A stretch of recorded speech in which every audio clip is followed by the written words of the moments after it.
everybody, how's it going? As you see, we've got a brand new loading screen. Surprising that it only features Excalibur. Maybe not surprising. But that does mean we are in a brand new version. It is 16.0 and there's a lot of cool updates that has come with this update. So of course, as usual, I want to make sure that we don't miss out anything for you guys. So we will go through them as much as possible, one by one, through the UI. And let's get myself on the screen. Hey, how's it going? As you can see, we've got the text going, so let's just start off. First is the time shift feature, and this is probably the best thing out of the entire update. You can find that in the event menu item here. And basically what this now is, you see a button there on the top right, that 24. You click that button and you can now revive any quest that has taken place within the last 24 hours. Oh, not any quest. We'll get into that later. But the cost for that is 1 orb. You click the quest you want to revive and it will be available for you for 1 hour. Also, do keep in mind you can only revive 1 quest at a time, so you can't just keep like picking all of these and have them, fill up your event screen. You only get 1 out of these. Of course, if you pick, let's say you pick Raudora now, and then I go and pick Tamaya afterwards, that Tamaya will overwrite the Raudora revival. You are wasting an orb each time you do that, so do take care about that. Now, I did say there is a stipulation, and you can see that down there. The quest must be a stockable quest to be revived. So I believe Idea, right, the latest Gozatsu quest, that quest is not yet stockable yet. I could be wrong. But if it's not stockable, it will not show up in here. And just to make it extra clear, since they said it in the notes on the news, you can't stock a revived quest. Right? So you can revive a quest for an hour, but you can't then stock that revived quest. Right? The last thing here is actually kind of important, and you may want to take advantage of this, is any campaigns that they do for, special drops or stuff like that, or more importantly, Monster Strike Day. Those bonuses do apply to revived quests. So let's think about this. Let's say today was the 10th, which is Monster Strike Day. Raudora came yesterday, which was a Monster Strike Day. But you're able to revive a quest that happened in the last 24 hours. You can revive that Raudora quest on Monster Strike Day, get all the bonuses as if it was on Monster Strike Day. So you now essentially have 2 days worth of quests you can take advantage of on Monster Strike Day. That's pretty awesome. I won't do that because I'm a lazy bum in terms of farming. Even Monster Strike Day doesn't appeal to me to try and farm those hard quests. But for those of you out there who are interested, that is a really good opportunity. So do not forget about this chance where you're just basically spending 1 orb to get an old quest to be played with Monster Strike Day rules. Pretty awesome. Also, do keep in mind that co-op is possible on revived quests. However, there is a caveat. All members of the party must have revived the same quest. So what I mean is, you can't just have... Whoa, no. Let's get out of here. You can't just have the host spend their 1 orb and have these 3 leechers join in for free. No. Those 3 guys who also want to join the quest must also unlock, revive that quest.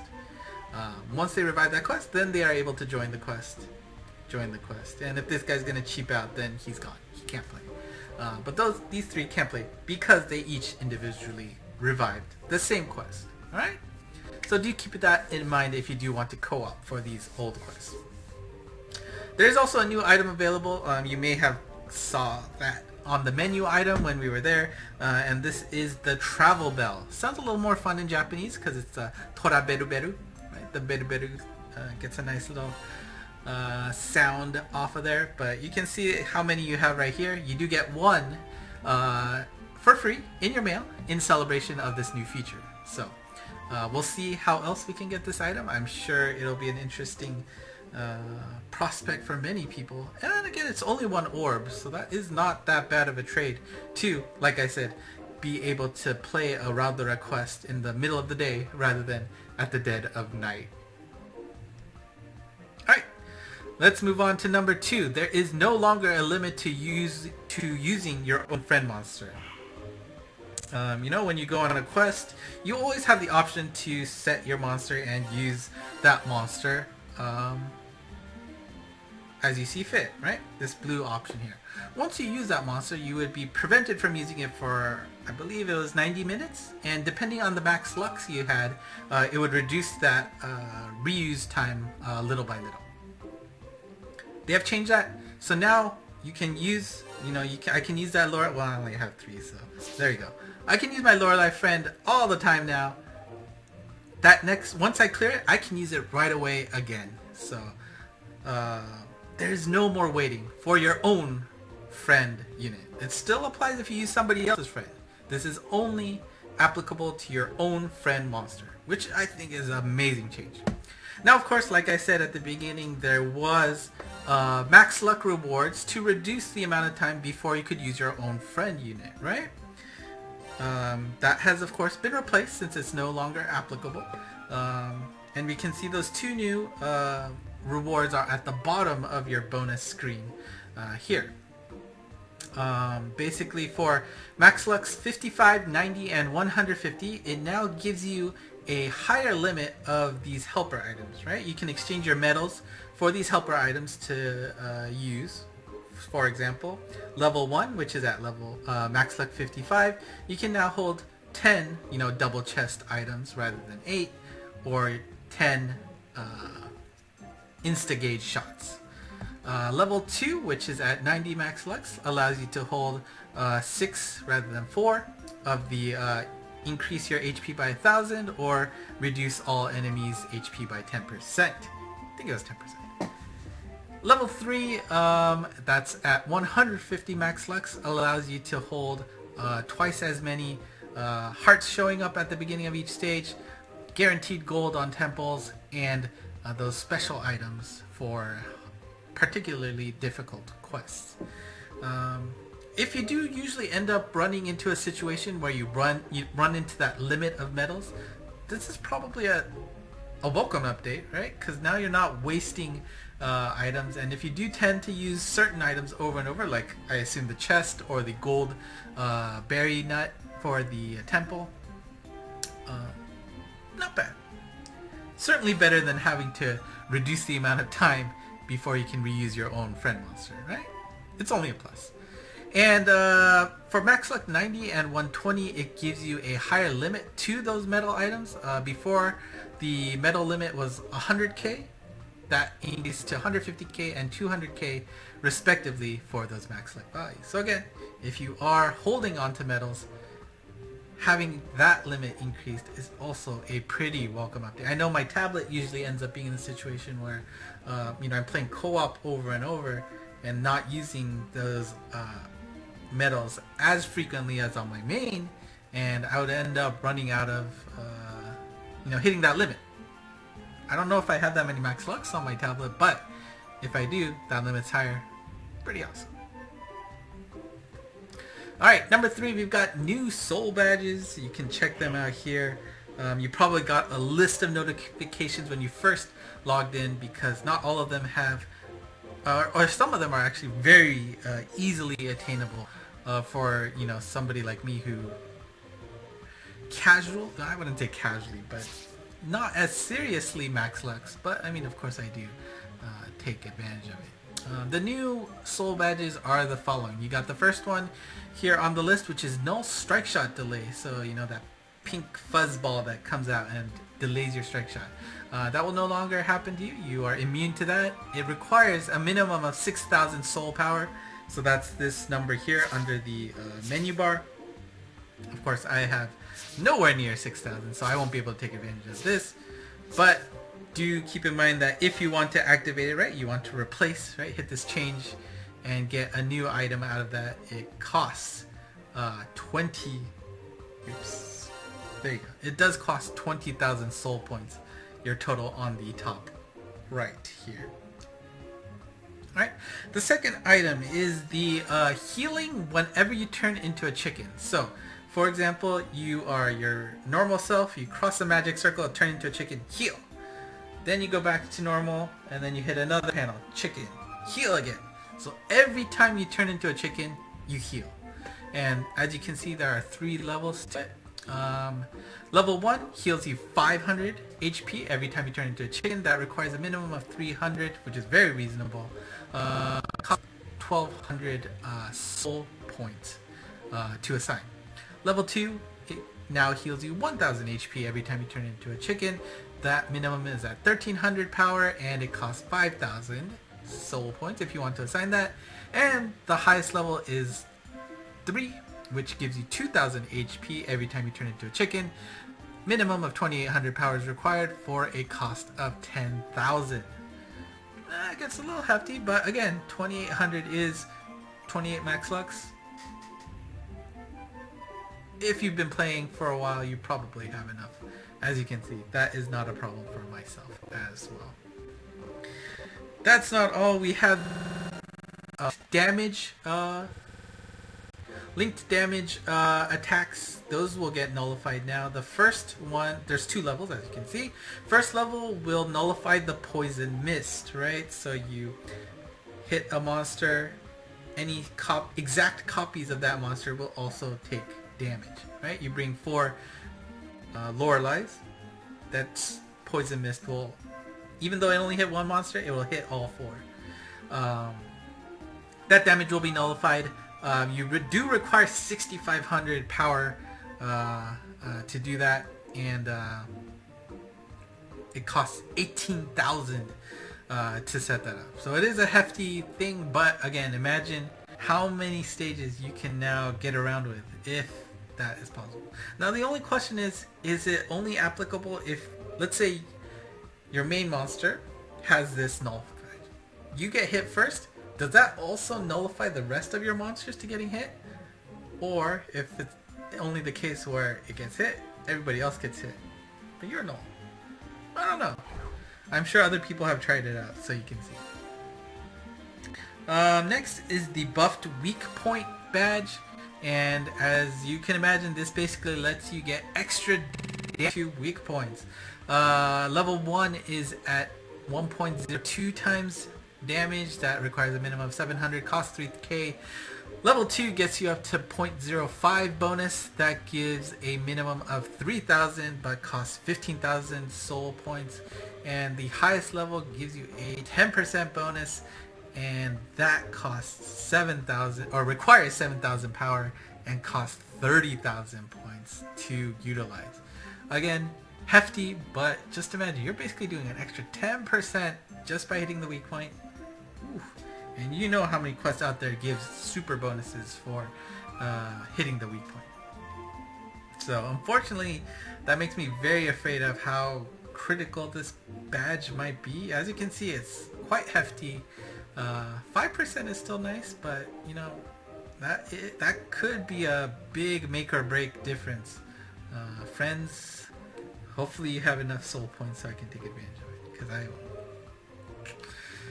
Last but not least is 100% gauge soul badge, and this is very easy to get. Anybody can do this. It only costs 100, which means 1 max luck is enough, and it costs 500 soul points, which you can easily get in 1 day.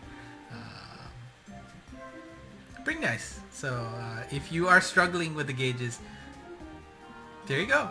There's your solution. You've got a cheat item naturally within your monsters. Alright, let's go to slide 4. We've got a boost on friend points. This probably isn't too significant for most people, but they have boosted the amount of friend points you will get when you do certain things. So that includes logging in, clearing a quest when you're playing solo or co-op, or when your friend unit is used. They've also made it very clear when you clear a stage how many friend points you've earned. You'll see now an extra line that wasn't there before that actually outlines how many friend points you earned by clearing that stage. So yeah, yay, question mark. If you still haven't finished rolling for those friend 6-star monsters, you can, but you know, ever since they put back the other junk in there, it's been a real demotivator to do that. So I don't know how many people are still doing that, but cool. Alright, here we got a combo. When you take on a quest, you know there was that screen here where you can see all the monsters that were used to clear a stage. If you do not have a particular unit, they will be grayed out now. So it'll be a little more obvious to see what you have, don't have. As you can see, for example, number 2, Arthur is glowing on and off. I do have the base form, but I don't have the MV form, for example. But you can also see, like, I don't have Nono Alpha, I don't have Jin, I don't have... Who's there in the 8th slot? Tiara. So, just a little bit more obvious, and maybe you don't realize you have a monster, and it's like, wait, I do have it. I can clear this now. Great. So, I think that's a pretty nice update for sure. Number 6, you can now access your Impossible Colossal Gozetsu results slightly easier.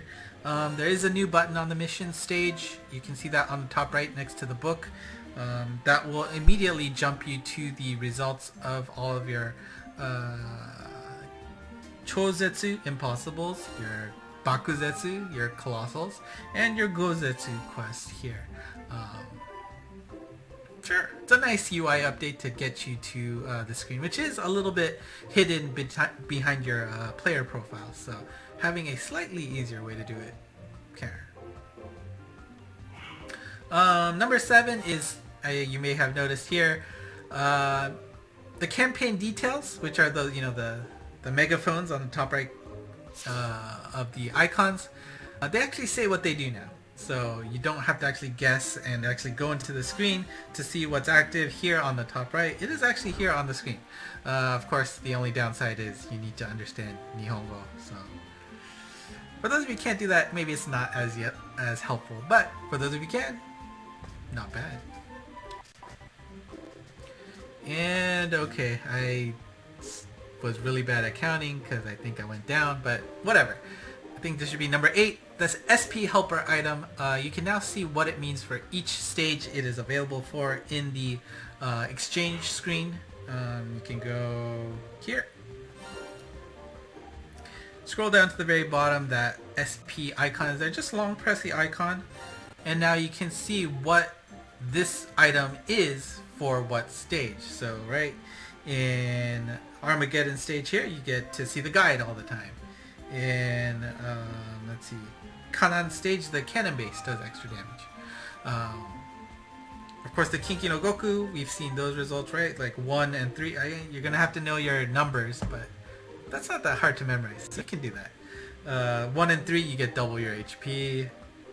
11, let's see, no, that's 10. 10 does double damage on weak point. You can see that there are some new, I believe these are new for the Gozetsu quests. You got Shiringala, it will reduce damage, the damage wall damage by 99%. So that quest becomes a joke now. I mean, of course, this is an expensive item, but... Ooh, sorry. For those of you who are struggling, that is probably a godsend. Karna and Raudara will now delay all enemy attacks by 1 turn, and that's pretty big. Having that extra breathing room every start of the stage will be nice. Vera, your team HP is doubled, so I mean, of course, that stage is all about taking damage to do damage, so having twice as much HP will certainly make it a little bit more manageable. And the last one is Adabuda, and the weak point damage is doubled. So you can do a lot more, a lot easier, assuming you can still hit the angle, right? That stage is all about making sure you understand the angles to hit the proper monsters. But once you get it, you'll probably do a lot more damage, making it a little easier. Okay, and this should be 9, 10, and 11, but you can now level up your monster immediately after using a level up scroll. So for example, I haven't actually used it on Excalibur. Well, I don't want to use it on Excalibur, right? So who can I use on, right? Because this has to be a whatchamacallit, a transcendent monster. Oof. To be able to use this item. Let's see, who do I use this on? Actually, I'll just use it on my Lucifer. I used it on my main one that I have badged, but you know what? I used these combos all the time. Once you use that level break, right? Before, you would have to get out of this screen, go back to the level up screen, into separate menus for level up, right? Obviously, I just level broke this for a reason, right? I'm gonna use her right away. I want to get to level 120, right? Why else did I use it? Well, great news. This menu item is now available, which wasn't there before. Hit that green button and you are now in the screen to level up Lucy or whoever monster you want. And yes, I know there's no campaign for the doubling, so this kind of hurts given how many turtles it costs, but that's fine. It's all worth it. But there you go. That's a pretty cool update for sure. Number 8, the good job stamps are a little bit organized now. They've added a new tab which separates the good job stickers into their appropriate series. So, you know, this is our old look at it, right? Everything that you've gotten is going to be in here. Hit that category tab on the right, and now it separates it based on what series they come from. Of course, you got the Monster Strike series, Sailor Moon, Yu-Gi-Oh!, Gintama, Hunter x Hunter, and the Promare collab. They're all there. So if you actually want that separated, there you go. Pretty cool.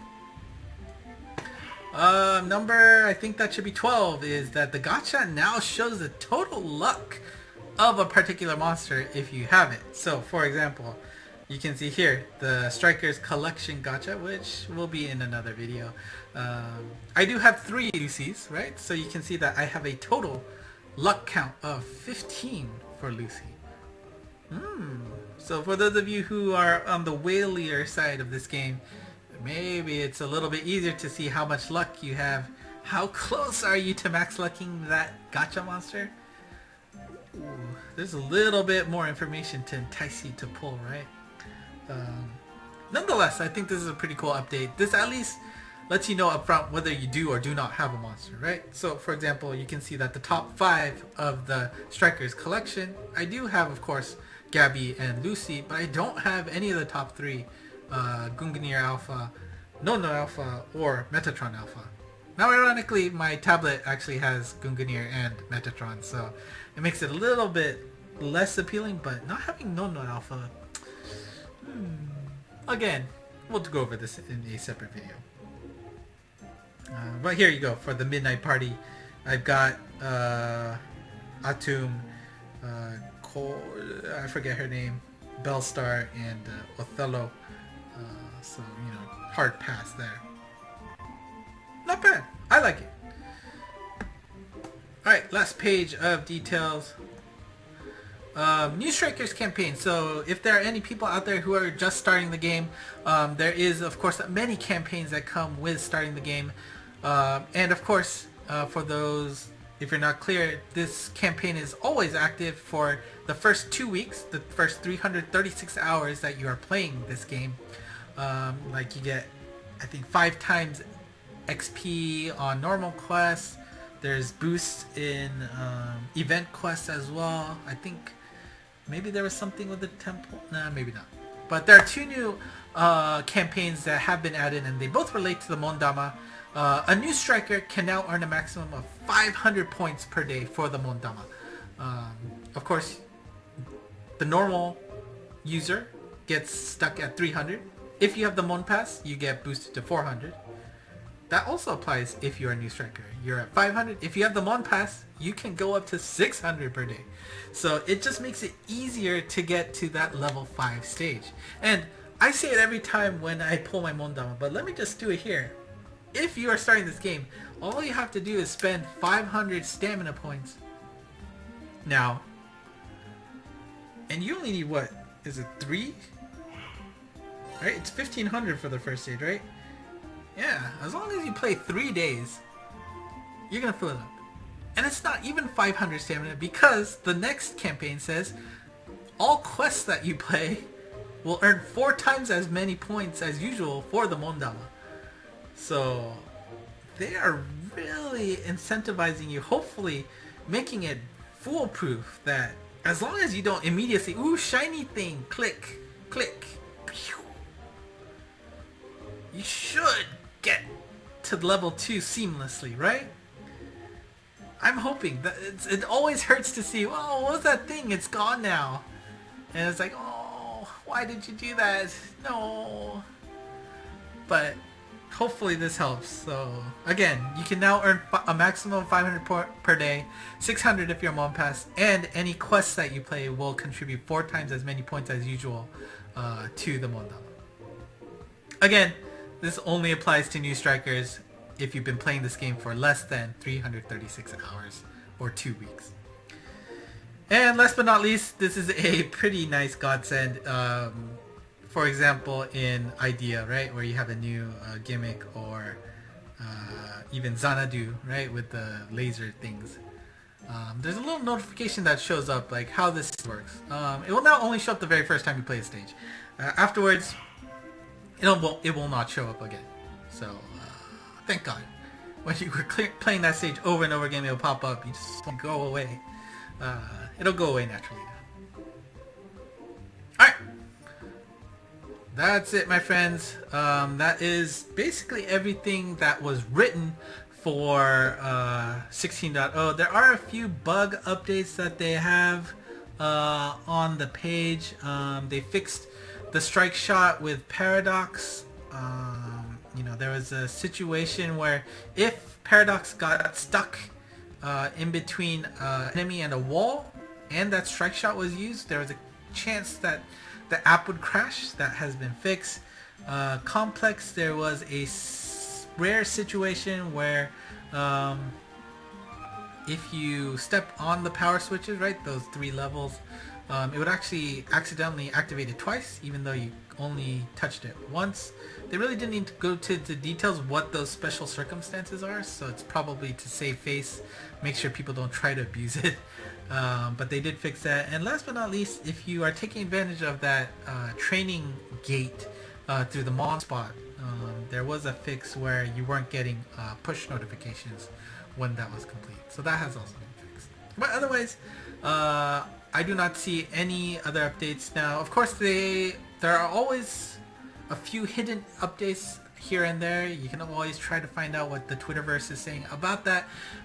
I have not had the luxury to look around for that yet.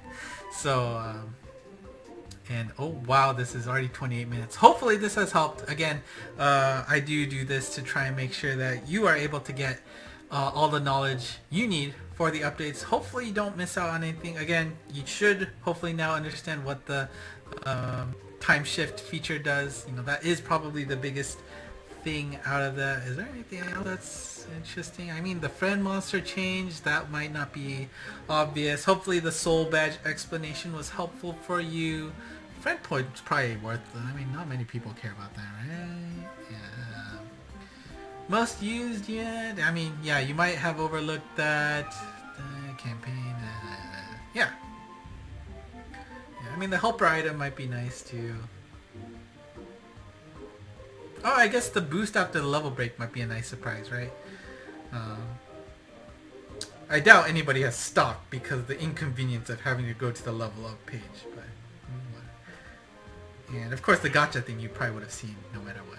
But okay, that's enough rambling. Again, thank you for watching. Let me know in the comments if you have any questions. I'd be more than willing to answer them for you. I know I've been pretty bad about responding to comments lately, but I wish I could say things will get better soon, but hopefully things start smoothing out so that, you know, I'm able to relax and do a little bit more here. Again, I have not lost my, you know, goal to try and get a full, you know, Striker's Guide one-on-one started, but that just requires a lot of upfront work that I just don't have time right now. But again, I do want to do it. Alright, thanks for watching. Bye bye.